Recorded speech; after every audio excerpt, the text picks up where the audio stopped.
چلا کر لگایا ہے، دونوں ہاتھوں کو بلند کر کے نعرے تکبیر، نعرے رسالت، نعرے حیدری، حیدری، حیدری، بل محمد وآل محمد صلوات۔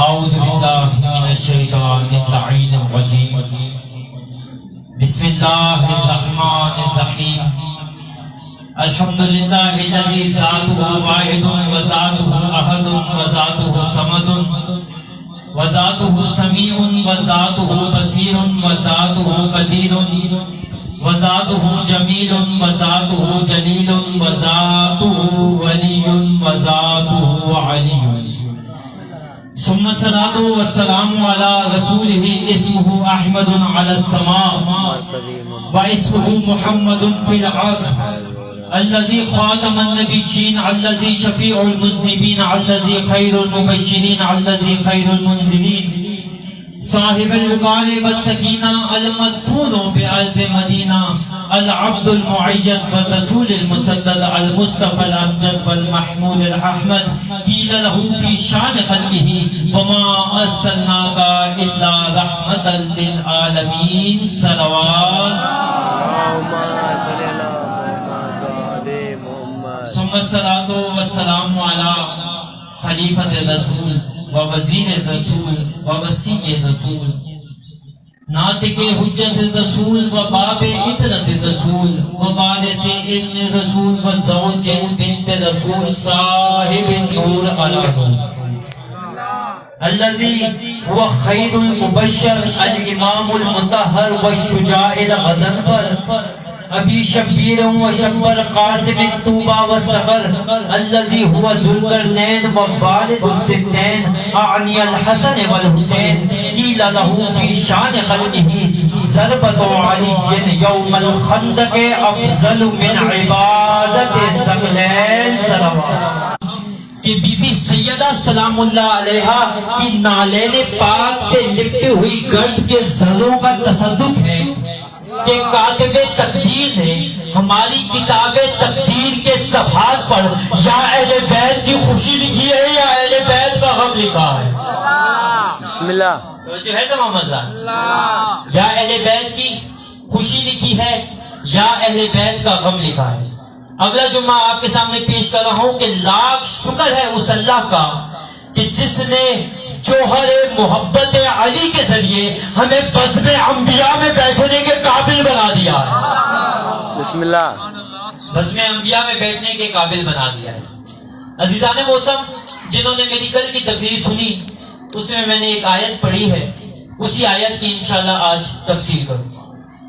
خداوند تعالیٰ قرآن مجید میں ارشاد فرماتا ہے وَيَقُولُ الَّذِينَ كَفَرُوا لَسْتَ مُرْسَلًا قُلْ كَفَى بِاللَّهِ شَهِيدًا بَيْنِي وَبَيْنَكُمْ وَمَنْ عِندَهُ عِلْمُ الْكِتَابِ۔ اے رسول، یہ جو کافر آپ سے کہتے ہیں کہ آپ اللہ کے رسول نہیں ہیں تو آپ نے پریشان نہیں ہونا، آپ یہ کہہ دیجئے کہ میرے لیے کافی ہے اللہ کی ذات اور وہ جو ہمارے درمیان گواہ ہے کہ جس کے پاس پوری کتاب کا علم ہے۔ توجہ کریں گے، پیچھے والے عذاب بھی تھوڑا میرا ساتھ دیں گے۔ جس کے پاس پوری کتاب کا علم ہے۔ سب لوگ مجھے سن رہے ہیں، میں آپ سے ایک سوال کرتا ہوں کہ کیا ابو جہل جہنم میں جائے گا یا نہیں جائے گا؟ جائے گا۔ کیا محمد کو محمد نہیں مانتا تھا؟ مانتا تھا۔ کیا محمد صلی اللہ علیہ وآلہ وسلم کو عبداللہ کا بیٹا نہیں مانتا تھا؟ مانتا تھا۔ کیا ابو طالب کا بھتیجا نہیں مانتا تھا؟ مانتا تھا۔ کیا صادق نہیں مانتا تھا؟ مانتا تھا۔ کیا امین نہیں مانتا تھا؟ مانتا تھا۔ کیا سخی نہیں مانتا تھا؟ مانتا تھا۔ وہ محمد کو محمد بھی مانتا تھا، محمد کو محمد بن عبداللہ بھی مانتا تھا، محمد کو ابو طالب کا بھتیجا بھی مانتا تھا، صادق بھی مانتا تھا، امین بھی مانتا تھا، سخی بھی مانتا تھا، تمام فضائل کا قائل تھا، لیکن پھر بھی جہنم میں جائے گا۔ وجہ کیا ہے؟ وہ محمد کو محمد بن عبداللہ تو مانتا تھا، محمد کو رسول اللہ نہیں مانتا تھا۔ پتہ لگا محمد بن عبداللہ کہنا اور ہے، محمد رسول اللہ کہنا اور ہے۔ محمد کو محمد بن عبداللہ کہنا اور ہے، محمد کو رسول اللہ کہنا اور ہے۔ اللہ نے کہا ہے حبیب یہ نہیں مانتے تو نہ مانے، عہدہ تو میں نے دیا ہے نا۔ دنیا کے لوگوں جو عہدے بناتے ہیں وہ الیکشن سے بناتے ہیں، یا جنہوں نے میرا اشارہ سمجھا ہے خدا کی قسم وہ میرا ساتھ ہے۔ دنیا جو عہدے بناتی ہے وہ الیکشن سے بناتی ہے، وہ ووٹوں سے بناتی ہے۔ اللہ جو عہدے دیتا ہے وہ سلیکشن سے بناتا ہے، وہ منتخب کرتا ہے۔ جملہ آپ کے حوالے کروں، جس کے دل میں لسان اللہ کی زبان ہے وہ میرے ساتھ تائید کرے گا۔ اللہ منتخب کرتا ہے، دنیا سلیکٹ کرتی ہے، اللہ الیکٹ کرتا ہے، اور جنہیں اللہ منتخب کرے اسے عربی میں یا مصطفیٰ کہتے ہیں، یا مرتضیٰ کہتے ہیں، یا مجتبیٰ کہتے ہیں۔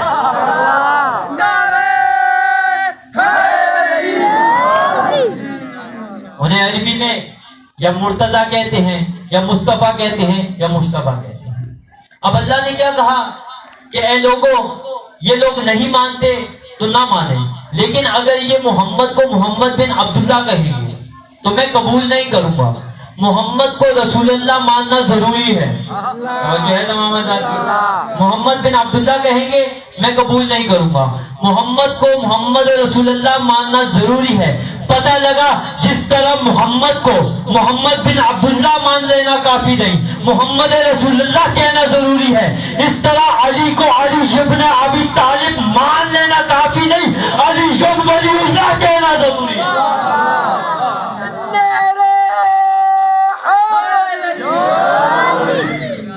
علی ولی اللہ کہنا ضروری ہے۔ بالکل اسی طرح جناب فاطمہ کو معصومۃ الکبریٰ ماننا ہے، ہر خطا سے پاک ماننا ہے، ہر غلطی سے پاک ماننا ہے، تو وہ جو ٹی وی پروگرام پر بیٹھ کر جناب فاطمہ کو خطا کار کہہ رہا تھا، میں اس سے کہنا چاہتا ہوں ویڈیو کیمرے کی موجودگی میں کہ تو نے جناب فاطمہ کی گستاخی نہیں کی، بلکہ تو نے اللہ کے دیے ہوئے عہدے کا انکار کرے۔ تو جو بھی اللہ کے دیے ہوئے عہدے کا انکار کرتا ہے وہ تاریخ میں ہو یا آج کے دور میں ہو وہ رضی اللہ نہیں ہوتا، کافر ہوتا ہے۔ تو جو ہے تمام حضرات وہ رضی اللہ نہیں ہوتا، وہ کافر ہوتا ہے۔ عزیزان محترم، آیت کا پہلے حصے کا میں نے آپ کے سامنے تشریح پیش کر دی۔ دوسرا حصہ وَمَنْ عِنْدَهُ عِلْمُ الْكِتَابِ، علم کتاب کس کے پاس ہے، پوری کتاب کا علم کس کے پاس ہے۔ خدا کی قسم ہم ایسے ہی علی کے عشق میں دیوانے نہیں ہو گئے، ہمیں علی نے توحید سکھائی ہے، ہمیں علی نے رسالت بتائی ہے، ہم اس لیے علی کو افضل مانتے ہیں۔ دنیا 1400 سال سے جھگڑا کر رہی ہے، ہم کہتے ہیں کہ آل محمد افضل ہیں، وہ کہتے ہیں نہیں ہمارے والے افضل ہیں، ہم کہتے ہیں یہ افضل ہیں، وہ کہتے ہیں وہ افضل ہیں۔ دنیا جھگڑ رہی ہے، ہم یہاں سے دلیلیں دیتے ہیں، وہ وہاں سے دلیلیں دیتے ہیں۔ آئیں آج مل کر اتحاد بین المسلمین کے تحت قرآن سے پوچھ لیتے ہیں کہ فضیلت کا معیار کیا ہے۔ قرآن سے پوچھتے ہیں کہ فضیلت کا معیار کیا ہے۔ ہم نے فضیلت کا معیار حکومت کو نہیں رکھا، ہم نے فضیلت کا معیار خلافت کو نہیں رکھا، ہم نے فضیلت کا معیار دولت کو نہیں رکھا، ہم نے فضیلت کا معیار شہرت کو نہیں رکھا۔ آئے قرآن سے پوچھتے ہیں کہ فضیلت کا معیار کیا ہے۔ اللہ تعالیٰ نے قرآن میں 2 فضیلت کے معیار عرض کیے ہیں، اجازت ہے تو پیش کروں؟ بسم اللہ۔ پہلی فضیلت کا معیار اللہ قرآن میں ارشاد فرماتا ہے قل هل يستوي الذين يعلمون والذين لا يعلمون۔ اے حبیب ان سے کہہ دو کہ کیا جاننے والے اور نہ جاننے والے برابر ہیں؟ جو ہے نا ماما صاحب، کیا جاننے والے اور نہ جاننے والے برابر ہو سکتے ہیں؟ یعنی اللہ نے یہ فیصلہ بتا دیا کہ جاننے والے اور نہ جاننے والے برابر نہیں ہو سکتے، عالم اور جاہل کبھی برابر نہیں ہو سکتا۔ تو بس اللہ نے ہمیں بتا دیا کہ جو سوال کرے وہ افضل نہیں ہے، جو جواب دے وہ افضل ہے۔ آپ نے اشارہ نہیں سمجھا، جو سوال کرے وہ افضل نہیں ہے، جو جواب دے وہ افضل ہے. تو اب ساری لڑائیاں ہی ختم ہو گئی, جھگڑے ہی سارے ختم ہو گئے. اگر بعد از ختم مرتبت کتابیں آپ بھی اٹھا کے لے آئیں, کتابیں ہم بھی لے آتے ہیں, آئیں تاریخ میں چلتے ہیں. اگر بعد از ختم مرتبت علی کے در کا کوئی بچہ بھی علم کا سوال لے کر کسی اور کے در پہ گیا ہو تو ہم انہیں افضل مان لیں گے. لیکن اگر بڑے بڑے علی کے بچوں کے در پہ آئے ہو,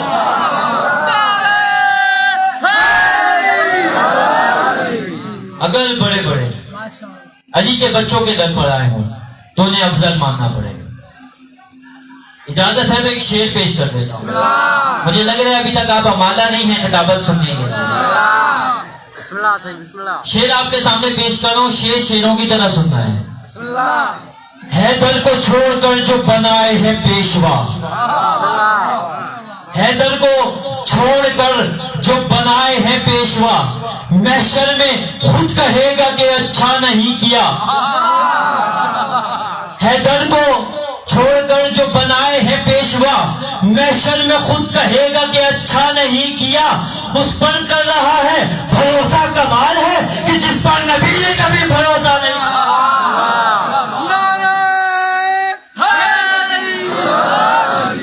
توجہ ہے تمام حضرات. فضیلت کا معیار اللہ نے ایک بتایا, علم ہے.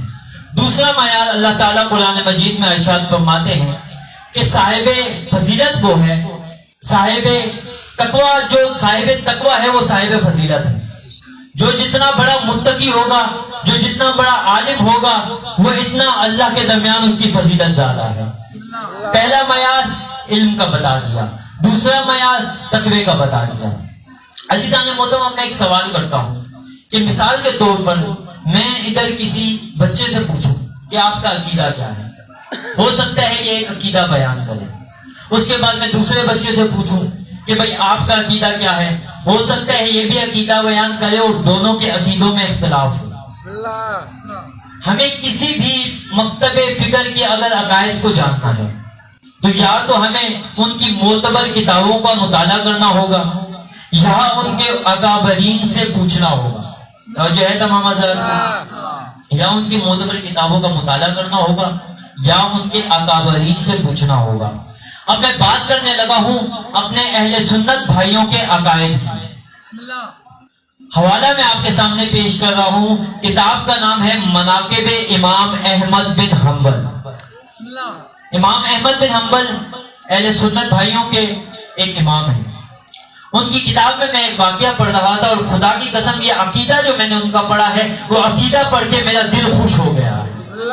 بسم اللہ. امام احمد بن حنبل کی کتاب میں واقعہ ہے کہ ان کا ایک بیٹا ہے عبداللہ. ایک مرتبہ عبداللہ بیان کرتا ہے کہ میرے والد امام احمد بن حنبل ایک مرتبہ میرے سامنے حدیث سفینہ کی تلاوت کر رہے تھے. میں نے بابا سے پوچھا, بابا فضیلت کے معیار میں کون سا صحابی پہلے نمبر پر آتا ہے, کون سا صحابی دوسرے نمبر پر آتا ہے, کون سا صحابی تیسرے نمبر پر آتا ہے, اور کون سا صحابی چوتھے نمبر پر آتا ہے. جو ہے تمام حضرات. ایک مرتبہ عبداللہ بیان کرتا ہے کہ جب میں نے اپنے بابا سے پوچھا تو ایک مرتبہ بابا نے کہا کہ پہلے نمبر پہ فلاں صحابی آتا ہے, دوسرے نمبر پر فلاں صحابی آتا ہے, تیسرے نمبر پر فلاں صحابی آتا ہے, چوتھے نمبر پہ فلاں صحابی آتا ہے. ایک مرتبہ جب میرے بابا نے صحابیوں کی فضیلت کے معیار کے مطابق ان کو گنتی میں شمار کیا تو میں نے ایک مرتبہ بابا سے کہا, بابا علی کی بکس کی حد نہیں ہوگی, آپ نے علی کو کسی نمبر میں بھی نہیں رکھا ہے, نہ پہلے نمبر کے صحابی میں رکھا ہے, نہ دوسرے نمبر کے صحابی میں رکھا ہے, نہ تیسرے نمبر کے صحابی میں رکھا ہے, نہ چوتھے نمبر کی صحابی میں رکھا ہے. وجہ کیا ہے؟ عبداللہ کہتا ہے میرے بابا مسکرانے لگے, کہا تو نے اصحاب رسول پوچھا تھا, علی اصحاب رسول نہیں آل رسول ہے. علی اصحاب رسول نہیں, آل رسول ہے. علی کے ساتھ دشمنی موت ہے. جو علی کے ٹکر میں آیا اس کا بچتا کچھ نہیں. اور جو ہے دلیل آپ کے حوالے کروا رہا ہوں. کیا کسی عظیم سے عظیم انسان کا ہاتھ نبی کے ہاتھ جیسا ہو سکتا ہے؟ نہیں ہو سکتا. کیونکہ نبی کا ہاتھ وہ ہاتھ ہے. کل کی مجالس میں آپ نے سنا بھی کہ اللہ تعالیٰ قرآن مجید میں ارشاد فرماتا ہے وَمَا رَمَيْتَ إِذْ رَمَيْتَ وَلَٰكِنَّ اللَّهَ رَمَىٰ. اے حبیب یہ جو آپ پتھر مارتے ہیں آپ نہیں مارتے بلکہ ہم مارتے ہیں. کیا عظیم سے عظیم انسان کی آنکھ نبی کی آنکھ جیسی ہو سکتی ہے؟